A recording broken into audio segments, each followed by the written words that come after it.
I'm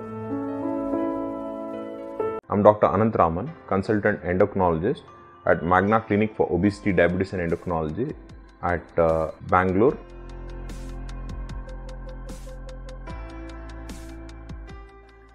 Pituitary gland. What are the symptoms does a pituitary gland problem produce? Many of us may not be even aware that there is a gland called the pituitary gland, but pituitary gland is called the master gland because it produces multiple hormones like the growth hormone. It produces the gonadotropin, LH and FSH. It produces TSH. A very commonly assayed pituitary hormone is TSH, and also prolactin. So these are the hormones that it produces.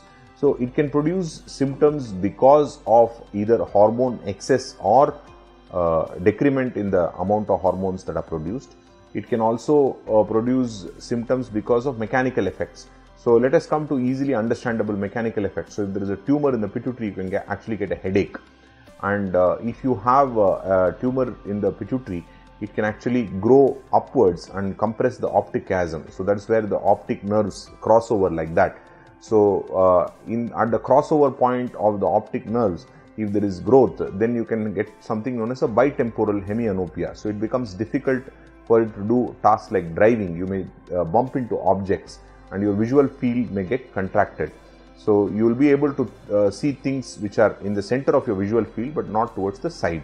So that is one important symptom of pituitary lesions. So then again, what are the hormonal changes that it can produce?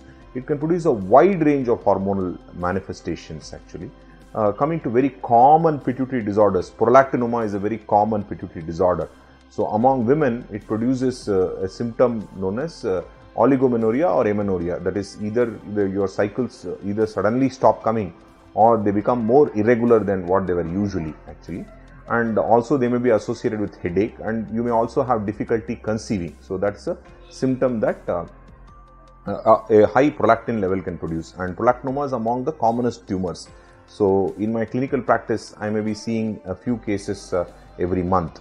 So coming to the next more other common pituitary disorders.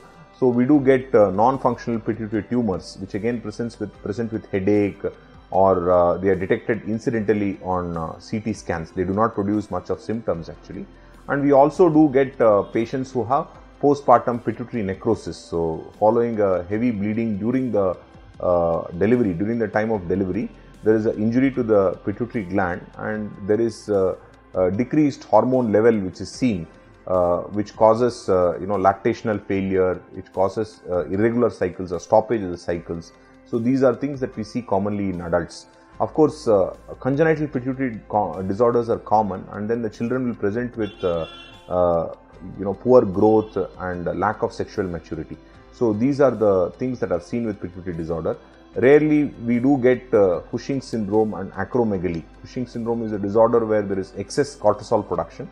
That is also because of a small tumor in the pituitary, and the person becomes overweight, develops diabetes, excess facial hair growth is there.